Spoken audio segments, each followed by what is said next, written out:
For nearly 50 years, the Terracotta Army stood as a monument to the imperial glory of ancient China. Thousands of life-size warriors silently buried, guarding the tomb of the first emperor. But now that silence is being broken. Look at the scale of this place. It tells you a lot about the man. These warriors are ready for battle, just like the emperor's actual army. Using advanced decoding methods, researchers have begun to uncover the truth behind the strange inscriptions carved into the soldiers' armor, their skin, and even their hollow torsos. We found amazing archaeological artifacts, and the implications for archaeology are huge.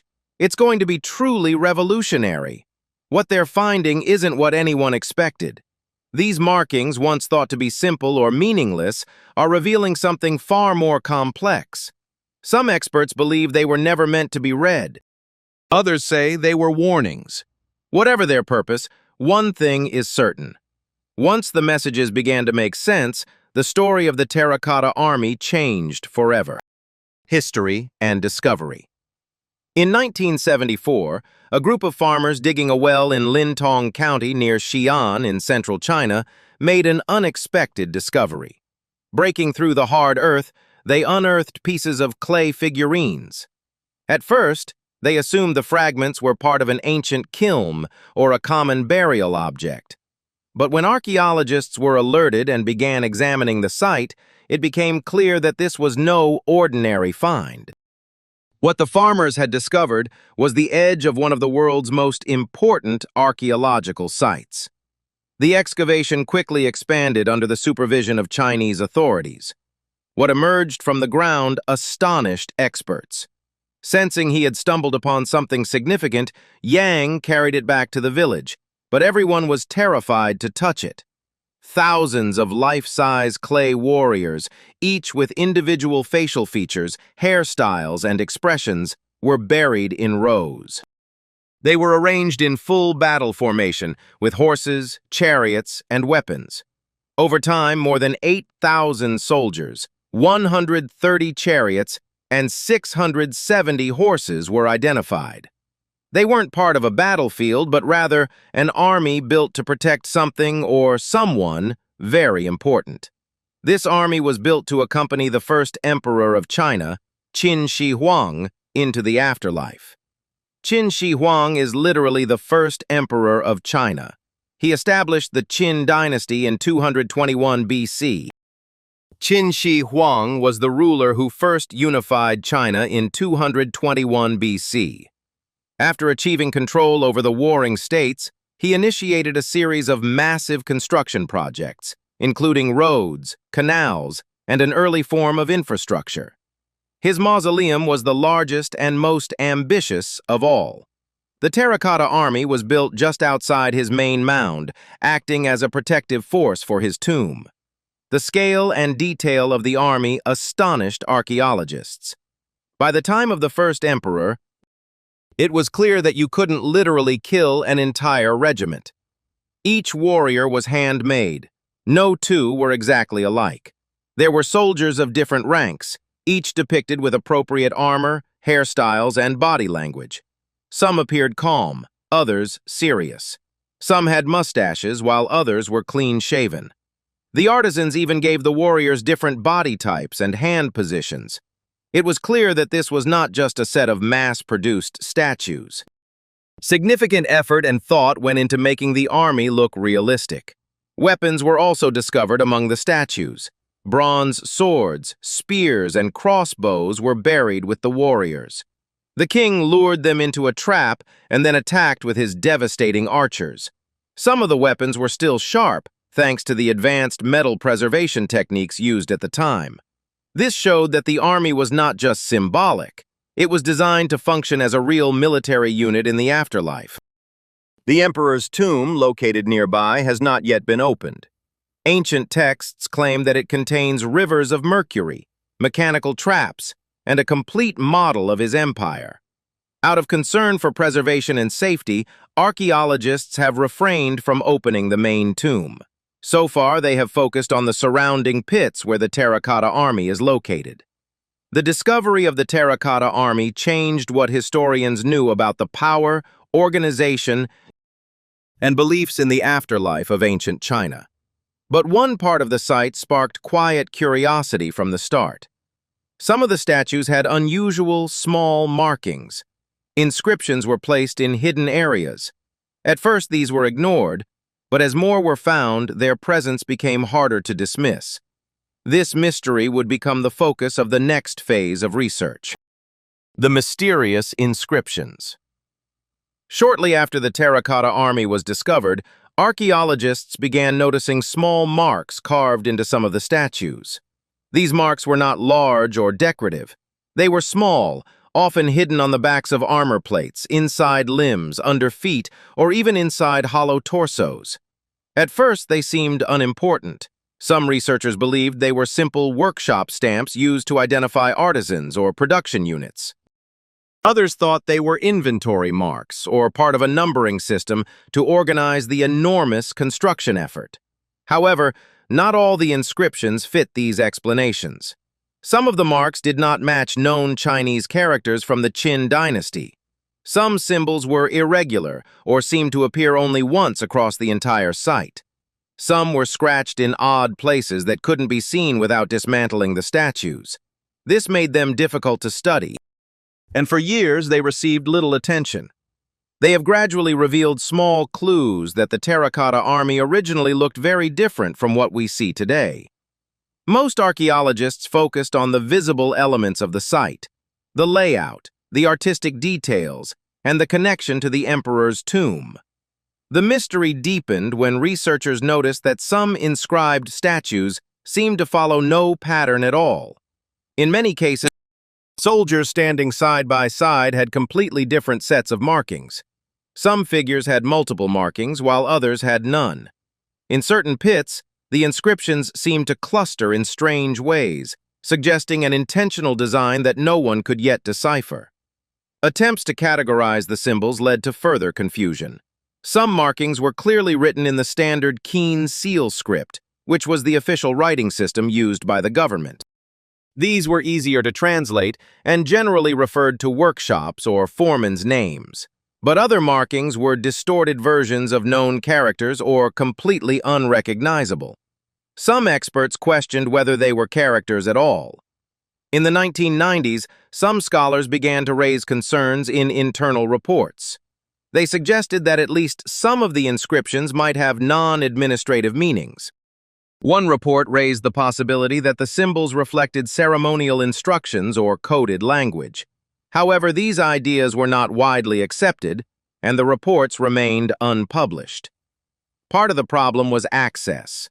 Not all statues were open to full examination, and many that bore internal markings had to remain sealed to preserve their structure, whether the statues were already damaged or undergoing restoration.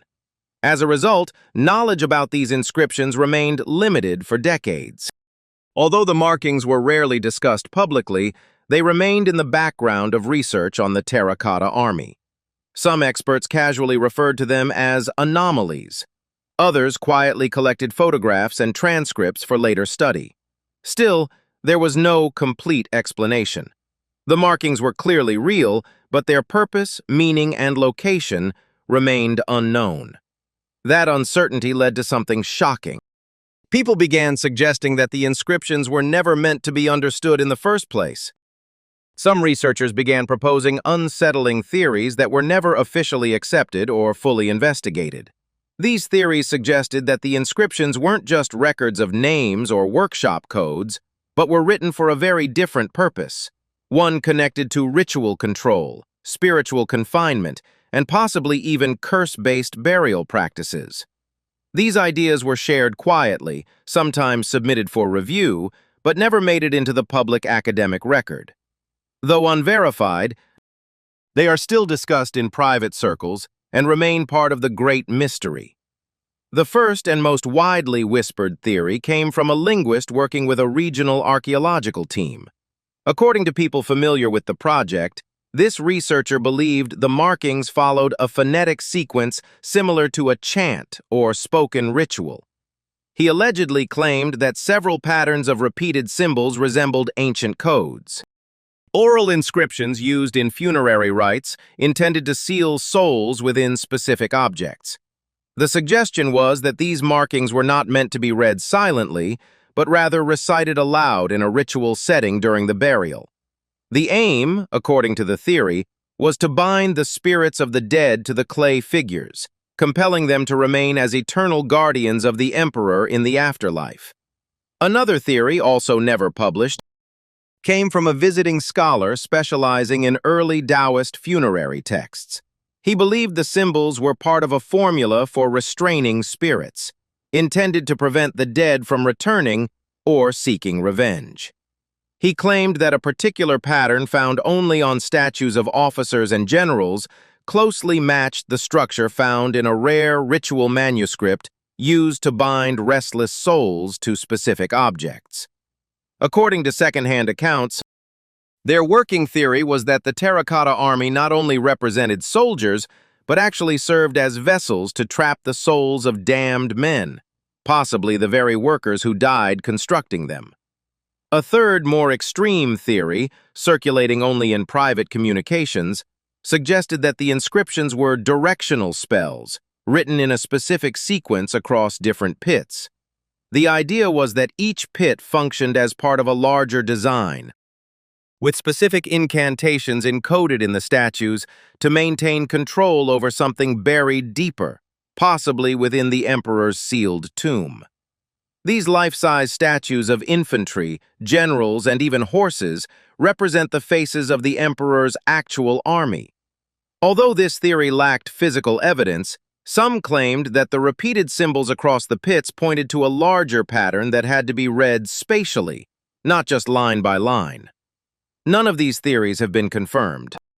The people involved either dropped the subject or refused to speak publicly. However, each theory shared a disturbing idea, that the inscriptions weren't meant to inform, but to control, contain, or silence. Whether these interpretations were ever officially reviewed is unclear, but those who pursued them seemed to stop abruptly and never return to the subject. For years, these theories lay buried, discussed in hushed tones, and left unexplored.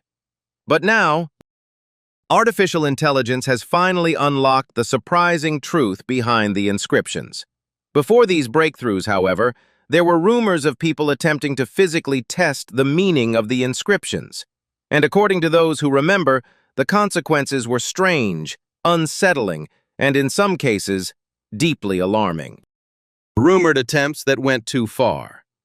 Before artificial intelligence and modern scanning techniques brought renewed attention to the Terracotta Army's inscriptions, there were rumors of earlier efforts to uncover their meanings using direct physical methods. We knew very little about the Qin Empire until the Terracotta Army was discovered. These alleged attempts are not officially recorded, but they have circulated among researchers, museum staff, and former assistants who worked near the site.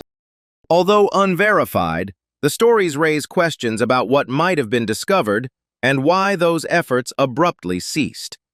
One widely shared account describes a Shaanxi-based team in the early 1980s that supposedly attempted to open several damaged statues to examine hidden inscriptions within the torsos.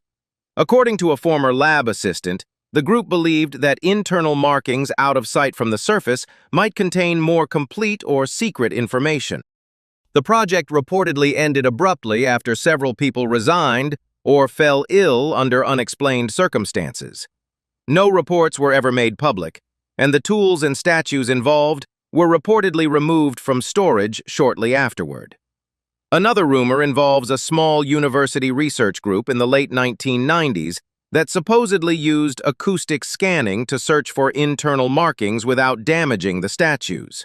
One researcher later posted, and then deleted, a message on an academic forum claiming they had found unusual echo patterns suggesting hidden chambers within certain figures. They also claimed that some of the markings were intentionally placed in areas where light or tools could not reach. The project was never publicly pursued. A third, more controversial story centers on a foreign cryptography team that visited Xi'an in the early 2000s. The group reportedly used frequency analysis to examine repeating symbols. According to those familiar with their notes, they believed one sequence translated as "buried alive for eternity." Shortly afterward, they were asked to leave the country. Officially, this was due to a visa issue, but the timing led to speculation that something sensitive had been discovered. These rumored events were never confirmed by any official institution or source. Still, the consistency with which these stories resurface, especially among those close to the site, has led some to believe that attempts were made and that something may have been found. Whatever the truth, these early efforts created an atmosphere of caution and mystery. When technology returned to the inscriptions years later, it would do so in a far more advanced way, and with far more unsettling results. Breakthrough decoding techniques. For decades, the strange inscriptions on the Terracotta Army were difficult to study. Many were located in hidden areas, such as under armor plates or inside the torsos of hollow statues. Others were faded, damaged, or covered by soil and the passage of time. That was a truly fascinating part of my archaeological career. Previous researchers lacked the tools to study these markings in detail without risking damage to the statues. That changed with the advent of advanced imaging and decoding technologies. The first major breakthrough came with the use of multispectral imaging, a method that captures surface details across a range of light wavelengths beyond what the human eye can see. By applying this to sections of the Army, researchers were able to detect faded or invisible markings that had gone unnoticed for years. Some of these markings appeared on surfaces that looked blank under normal lighting, revealing symbols that had been lost over time. This is a very new technique. Now, the challenge for archaeologists in capturing data in 3 dimensions has always been that it is expensive and involves complicated equipment. Infrared scanning and 3-dimensional laser mapping were also used to create high-resolution digital models of the statues. These models allowed experts to examine every angle of a figure without physically handling it. In many cases, this led to the discovery of surface carvings in recessed or hard-to-reach areas. These tools made it possible to catalog and compare inscriptions on hundreds of warriors with a level of precision never before possible. It is a vast army of pottery that is being slowly unearthed from the tomb where it has lain for centuries, more than 2,000 years. The most significant breakthrough came when researchers began applying machine learning and pattern recognition tools to the growing database of inscriptions. These models were trained using known examples of Qin seal script, along with earlier character forms from regional tombs and administrative records. As the system processed more inscriptions, it began to detect structural patterns, such as groups of repeated symbols, specific spatial arrangements, and possible separators between groups of characters. Teams from multiple countries contributed to this process, combining their findings to build a shared database of recorded inscriptions. Of course, what he didn't know was that this was actually the most important archaeological find in China in the last 100 years. The scale of the effort allowed researchers to organize and analyze the symbols by figure type, pit location, and statue orientation. The hope was to determine whether the inscriptions followed a consistent structure or were purely individual. For the first time, researchers were able to move beyond simply documenting the inscriptions. These tools made it possible to begin interpreting them.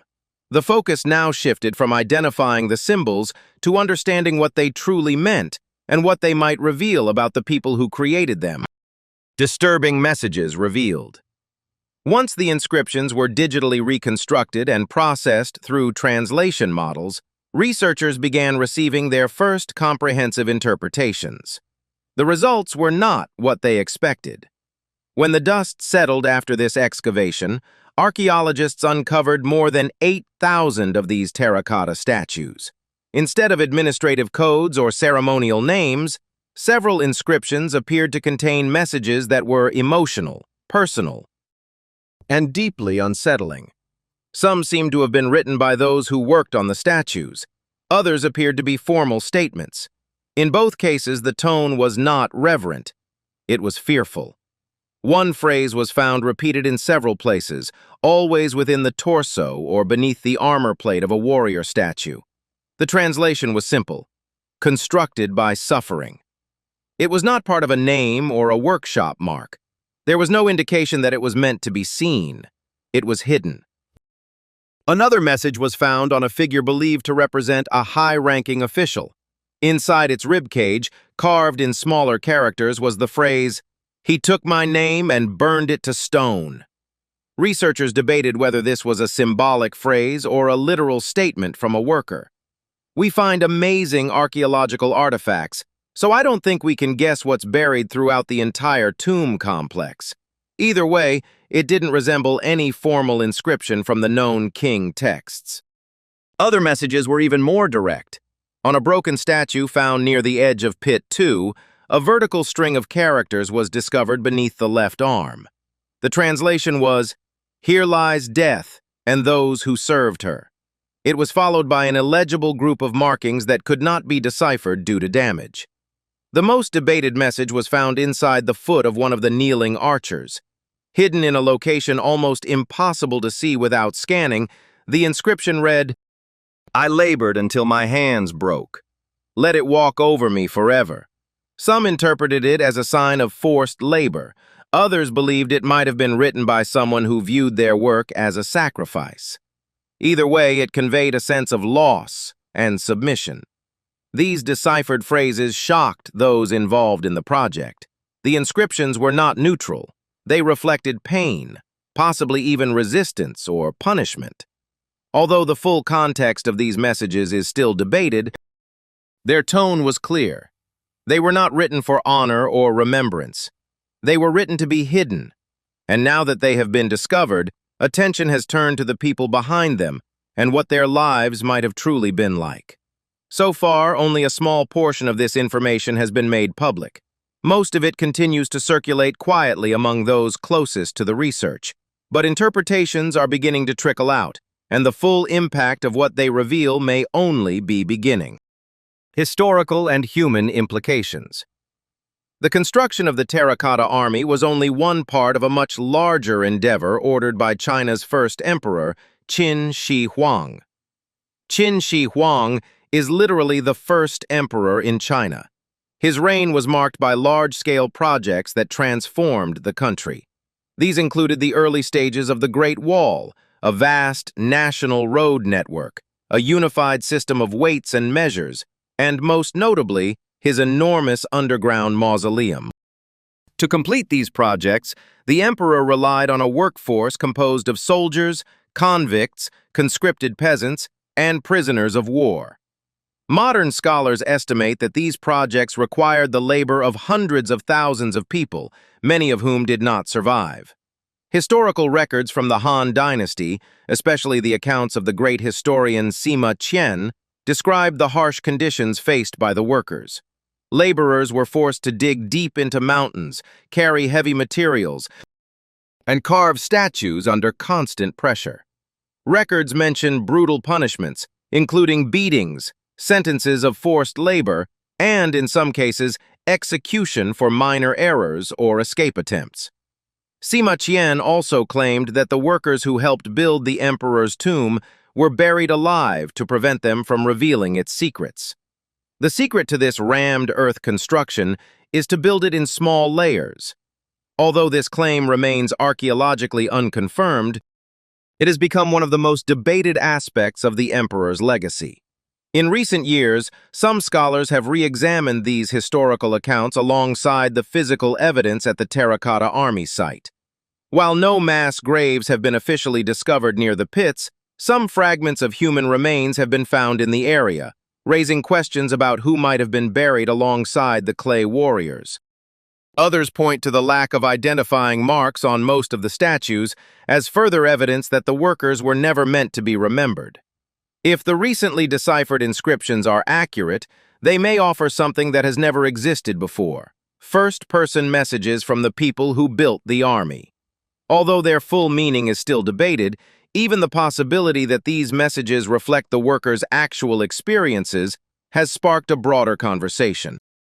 Some experts now argue that the Terracotta Army should be treated not just as an archaeological site, but as a massive grave marker for the anonymous dead whose lives were used to create it. This discussion has also raised ethical questions about how the site is presented to the public. The Terracotta Army is one of China's most popular tourist destinations and a symbol of national pride. But with new questions about who might have paid the price for its creation, some believe the site should also include a formal memorial or acknowledgement of the workers. The Terracotta Army was once seen only as a symbol of imperial power. Now it is becoming something more complex. It may also serve as a reminder of the lives lost to constructing an emperor's vision. Lives that may finally be speaking not through official records, but through the clay they left behind. The emperor's legacy and the silence that remains. The public memory of Qin Shi Huang has always been divided. On one hand, he is remembered as the leader who unified China, standardized its writing, currency, and measurements, and established a centralized legal system. On the other hand, his reign was marked by strict control, book burnings, mass executions, and large-scale forced labor. For years, his tomb in the Terracotta Army has been presented primarily as a symbol of achievement, progress, vision, and unwavering authority. Now that image is being challenged. As more information about the inscriptions emerges, discussions about the emperor's legacy may begin to shift. The focus may no longer be solely on what he built, but on how it was built and at what human cost. Scholars may begin to question whether Qin Shi Huang's achievements can still be viewed in isolation from the suffering that may have driven them. Some museum professionals and cultural historians believe the Terracotta Army should be reinterpreted to include the workers' perspective. Others argue that any suggestion of mass suffering remains speculative and risks undermining the national heritage. Meanwhile, the emperor's royal tomb remains sealed. Archaeologists continue to cite high mercury levels and preservation risks as reasons for not excavating. Still, those working near the site have quietly noticed new finds along the tomb's perimeter, including cautionary inscriptions and unusual architectural designs that appear to have no clear structural function. These discoveries haven't been shared in public displays, but some believe they may hold even more information about the control system Qin Shi Huang built not only in life, but also in death. For decades, the Terracotta Army stood as a monument to power. But now, as attention turns to the hidden messages within the site, a disturbing truth has been uncovered, one that may permanently alter how the world views the man buried beneath. The silence surrounding him is no longer intact. What comes next may depend on whether someone dares to open the last door he left locked. What do you think about this discovery? Feel free to share your thoughts with us in the comments section. Want more videos like this? So subscribe to the channel for more revealing stories. Thank you so much for staying with us until the end. See you in the next video.